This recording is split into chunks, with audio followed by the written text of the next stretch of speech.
WAOH is brought to you in part by Ohio's #1 trusted real estate team, The Young Team, online at theyoungteam.com. Welcome everyone to WAOH TV. My name is Nathan Jarosz, and I'm here with Emily Durway, a candidate for City Council in Ward 1 of Akron. So thank you so much for joining me. I did want to preface this by just saying that we didn't extend the invite to all three candidates for Ward 1, and that offer still is extended. But we'll go ahead and get started just getting to know more about Emily Durway. So we'll begin with the most generic question you've probably heard so many times. Why are you running for City Council? Well, I'll tell you one of the reasons I'm running for City Council is I have a long history of doing individual advocacy and also a long history of caring about systemic advocacy. This is giving me a chance to use those skills to do both. A year ago, when the position opened up, I had a couple people ask me if I was going to run because they know I have opinions and I've talked a lot about civic responsibility and civic duty and sort of a vision of where I think our city should go. And I started thinking, I never thought I'd be a candidate, but I started thinking, okay, yeah, I have the skills that could do that, and I think I could serve our community well. Great. So tell us more about your experience and how does that relate with government or public service? Sure. Well, right now I'm a Stark County public defender. I'm one of the staff attorneys there. I am a criminal defense attorney. I had a practice here for about 12 years as well in Summit County. I did go to other counties, but mainly in Summit County. And I did about 50% felony criminal work and about 50% juvenile court work working on abuse, dependency, and neglect cases. So that's a lot of what I did. I did a few other things because I was in private practice for so long. In addition to that, I came here for law school in 2003. My mother's family is from here. And so our family goes back about 6 generations. My grandmother, when I was looking at different law schools to go to, one of them was the University of Akron, and my grandmother talked me into coming to the city. And I've been coming here my whole life because of my mother and because of my grandparents, and so it was a no-brainer really to come here. The other choice is really wait a year and go to Case Western or go to Boston, so I'm glad I came here. So we know that the economy is a top concern for many voters. Yeah. So what are some of your top economic priorities for Ward 1 and Akron?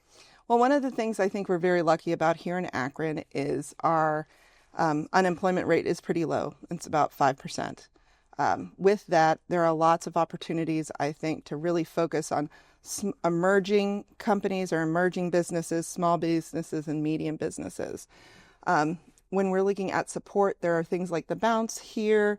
There's also the SEED program, which is through the University of Akron School of Law, where they help small businesses get licenses, get trademarks, get a bunch of other stuff.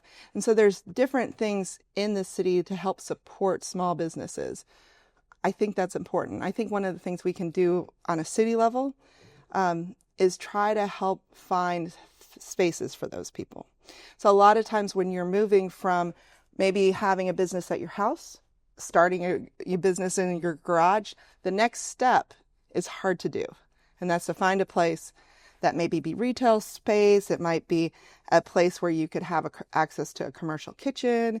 It could be having to have more industrial space, finding those places. And I think as a city, we need to find more resources for that interim step when people are trying to take it to the next level. And that could ensure that we have more businesses that are born here, live here, thrive here, and also grow here. You know, speaking about space, they're talking about from the business side of things, but the other issue that is prevalent in many Akron residents is housing costs and rental costs. Yep. So what policies would you support to expand access to safe and affordable housing? And how would you balance development with neighborhood preservation? Well, there's 4 areas of interest that I really have and that I have found that our community has as I've been canvassing and talking to a lot of people one-on-one and in groups and canvassing is housing, criminal justice reform, balanced economic development, and the arts. So when it comes to economic development and housing, they really, all of the things I just talked about really go together because We have some good housing. We also have some really bad housing. We have some landlords who aren't taking care of their properties, that live out of city, out of county, out of state. And with those, there are a lot of issues. Now, Dayton and Cleveland have different ordinances that help have like costs to out of state, out of city, out of state landlords. So they have to have, if they're not taking care of their property, if they aren't responsive, if they don't have somebody here who can actually make decisions, they can get fined. And those fines seem to have a pretty good effect on changing the behavior of those corporations, private equity firms, and individuals who might own that property, so that they're taking more care of it here. So I'd like to see some of that. I'd also like to see, as our community grows older, some people who do have housing, as they're growing older and actually living longer, there's a longer period of time between when they may have earned money and when they are not going to be earning any money but living, and when they pass on.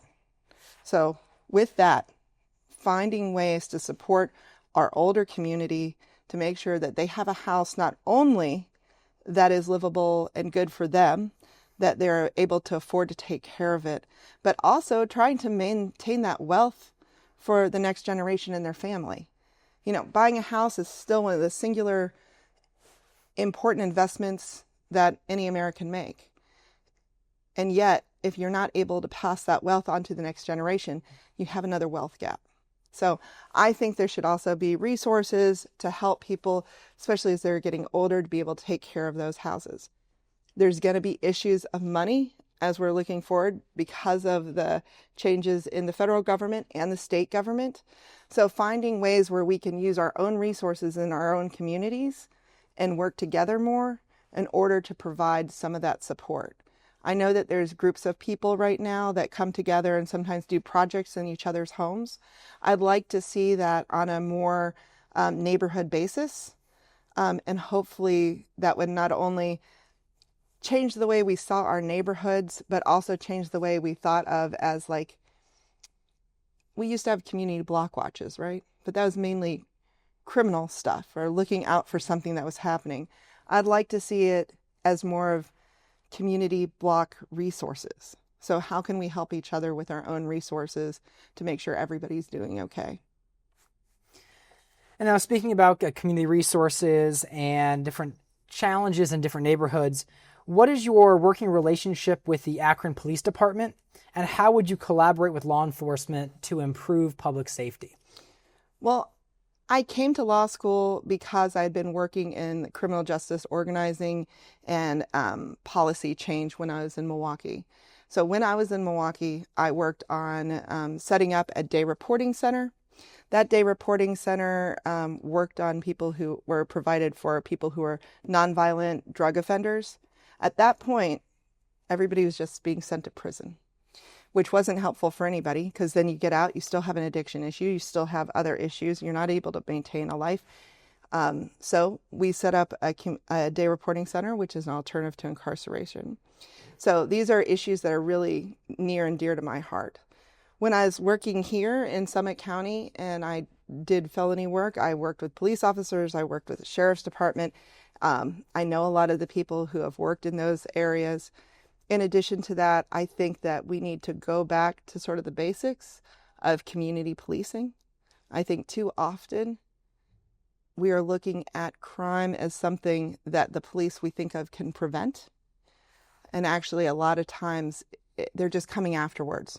So we've got to find other ways to approach any kind of crime reduction, right? So that gets back to the housing, that gets back to jobs, that gets back to economic development, and that gets back to the environment even as well. So all those things have a huge impact on crime rates and people not having recidivism after crime has been committed and they come back to the community. So working on those things, I think, is important. And I think there's some police, there's some sheriff who are interested in doing that and having not a us versus them belief, but actually having a way where we can work together so people know who's in your neighborhood, who's walking around. So if somebody who might have some mental health issues, but has always walked around the community for 15 years and everybody knows who that is, the police also need to know who that is. and also need to know that if somebody moves in and says, hey, there's a crazy person walking down my block who's doing this, it doesn't then make the police respond in a strong way, but more like the police can come and say, yeah, that's Ralph. He's harmless. He just is loud and walking around, and he's not going to hurt you. And he's just part of the neighborhood. So having that sort of intimate knowledge of our communities, I think, is very important. Kind of in that similar police setting, I know there's a lot of concerns about police accountability, racial justice. So what specific policies would you support to improve police and community trust while also ensuring public safety? Well, definitely doing community policing, I think, is important.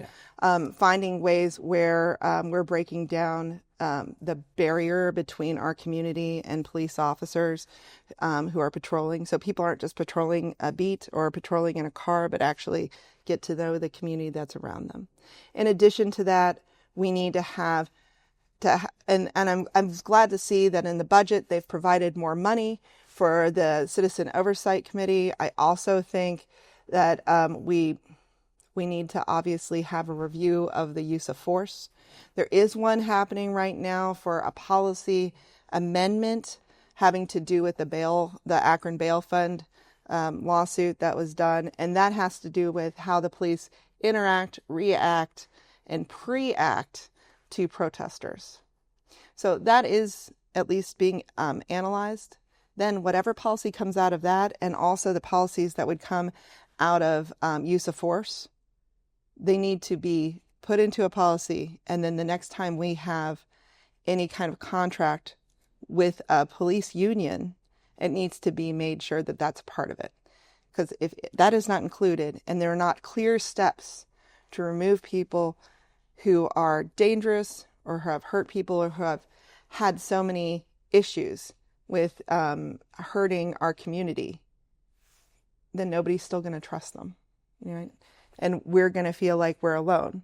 But if we work hard and we make those things happen, it is not going to happen overnight, and it takes time to do those kind of policy reviews, and it takes time to do that kind of contract negotiations. I think that we could see very well a much healthier police force and a much healthier community that's not as scared from those interactions. Yeah, we know that a lot of times policing is very reactionary. It's a problem happens and then they react to that problem. And we want them to often react to those problems. We're calling them a lot of times. Right. And that's where, as a community, there's always ways of thinking, well, what can we do proactively to maybe address these situations before they even happen, before they get to the point of requiring a reactionary response from law enforcement? So what are some initiatives that you would support to maybe expand educational opportunities, job training, mentorship opportunities for Akron's young people, and maybe even those who are in an at-risk community? I think any kind of job programs we have. I know that the city does a bunch of different job programs for kids in the summertime, for high school kids. There's the youth job program that's really great. I also think encouraging small businesses in the area, not just large businesses, not just corporations, but finding ways where small businesses could actually take part in some youth supported work in the summertime would be great, and maybe even throughout the year. So there's that could be a balance between an internship and a mentorship with that small business. So I'd like to see more of that. I think people, if they get to know what actually are the assets of our community and are involved in those assets, there's a buy-in there. And there's a sense of community that's just built out of that. Oh yeah, I know Jose. He's down the street and he has been starting up his massage therapist program that he's gone to school for and training for. And now he's working with a young student who maybe be 16. And that young student's helping him do the organization for maybe intake of clients and stuff like that, because maybe he's great at massage therapy, but he doesn't necessarily know much about the administrative side. And he doesn't know how to use an Excel spreadsheet. So finding ways where we can access the resources that we have and make students feel like they're not just a body helping out, but actually integral or participating in that. Now, I know there's a lot in different forums and community discussions about transparency with city council and city government. Yes. So what steps would you take to increase transparency in city council decisions and make government more accessible to all citizens in Akron? Well, as you know, City Council has restricted our access to their meetings on Mondays. The comment period, I think it's 10 people who have to comment. You have to sign up before 4 o'clock. And then there's a specific period of comment. And then it's also once every 30 days. Now, one of the benefits of the once every 30 days, I think, is the fact that you don't have people who are taking over every single Monday. They're not coming in, they're not just filling up every single Monday. And people feel more comfortable coming in and speaking then. There's more room for more people in Akron, so you hear more voices. I like that idea. However, restricting it to only 10 people seems just ridiculous to me. I don't think we want to be there till 3 o'clock in the morning, but I think 10 people is very limited. I'd like to see it a lot more than that. I'd like to see some sort of expansion of that. That's a lot more than 10 people. I think it'd be important. I also think you could do something having to do with the period of time that's filled up. So if you have a certain amount of time for public comment, and then you have 20 people, then once it gets past that certain point, then you can cut it off because we can't be there till 3 o'clock in the morning. But there's got to be a happy medium, and right now it's not. It's just sort of extreme. I also personally, in my ward, what we're going to do is we're going to have individual ward meetings, and we're going to have them set out and in different parts of the ward. Our ward is different than almost every single other ward, and I'm sure everybody says that, right? But we've got everybody from the University of Akron, the streets around the University of Akron, through a huge part of downtown. That's the Art Museum, that's Sweet Mary's, that's the library, and then all the way up Market, and then around West Hill. Only a part of Highland Square is really Ward 1. Mm-hmm. Actually, Highland Square is really 3 wards, depending on where you do the boundaries. And then down Merriman in a very thin slope, like a very thin cut, all the way down to the valley, then up to Timber Top and the apartment buildings, and then all the way up to Hampton Hills, past Bath Road. So it's huge. And people who are up in that area, actually a bunch of them have a Cuyahoga Falls address. They do not have an Akron address, but they're Akronites. They pay for Akron Water and Sewer. We're the people who actually have do all their stuff, the trash, the roads, everything else. So I think understanding that and providing, especially in our ward, a way for people to be able to participate in those monthly meetings. So having them up in that area, having them somewhere around Portage Trail, having them in other parts of the ward so that people can access it. I always say, not everybody is Leslie Knope. In fact, most people aren't. Right. Most people don't want to come to a large ward meeting or a community meeting and speak. That doesn't mean they don't have opinions. It doesn't mean that what we are doing in a city doesn't affect them. And that doesn't mean they're not a part of our community. But it also means we need to provide a better way to let that be accessible. So if somebody knew that they could just go to maybe the church room at First Congregational Church, so it wasn't even have to be at a University of Akron, so people who live in the area, who aren't students, could also feel comfortable coming. There are a lot of third spaces that are not utilized. And I'd like to see us try to utilize some of those when we're planning our community meetings and our constituent meetings. So those are a couple of things I would do. Yeah, and then to expand on kind of the role between the city council and then Mayor Malek's administration, one thing I had a question of was, how do you see your role working with Mayor Malek and the rest of city council, and what will your approach to collaboration and addressing policy differences be? Well, I've known Mayor Malek for a long time. I'm sure a lot of us have. I've known him since 2008 when I started working on voter protection stuff here in Akron and with the Ohio Democratic Party. So part of that is I was excited to see his candidacy. I was excited to see his election, and I'm very glad with some of the stuff he's been doing. There's some of the stuff that I probably won't agree with. Same with city council. There are some things that they've done that I really appreciate. There's some things that I would have very much voted differently. So knowing that, I think is important, that we all want the same things. We all want our communities to thrive. We all want people to have affordable housing that isn't falling it down.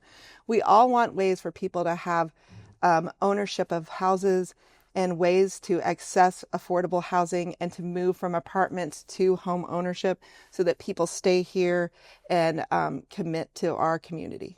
Like, we all want that.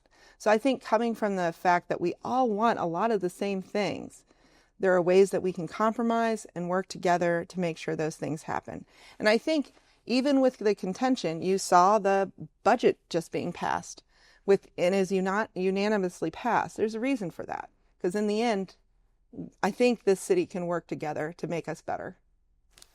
All right, and then what we'll do now is, for kind of the closing of this interview, is if you would like to address a citizen watching this right now, feel free to take a look in the camera and just share your thoughts with them. Well, thank you for listening today. I wish we could have had the other people sitting here as well. I think it's a shame that they aren't participating. But I will say that one of the things you're going to hear from me are things that I believe in and issues that I think need to be addressed. I'm never going to shy away from hard, difficult questions, whether sitting here in a theater, in a studio, on the street, at your door when I'm canvassing, or in a community meeting. I believe I'm the right person for this position, and I'd like your vote on May 6th. I'll also say there's a couple times where you can come out and see me. If I haven't hit your door yet, I'm also canvassing almost all the time, every night. But in addition to that, on May 5th, we're going to be at the Highland Square Library from 1 until 3. On April 5th, we're going to be in the Highland Square Library from 1 until 3. On Saturday, April 19th, we're also going to be at House 330 at the Starbucks. Each of these we're calling the community social hours, and we're just talking to people, having some refreshments. It's a chance for you to come and ask me any questions you might have. In addition to that, we're also going to be at the Bark Park on the 12th. They have Easter egg hunt, and even if you're not going to come over to my booth, I hope you come because it should be really fun. Bring your dog, and I'm really hoping for good weather. So I hope to see you out there, and I hope you remember to vote Tuesday, May 6th for Emily Durway. Thank you. And thank you for watching this session with Emily Durway, and hope to see you in the next video.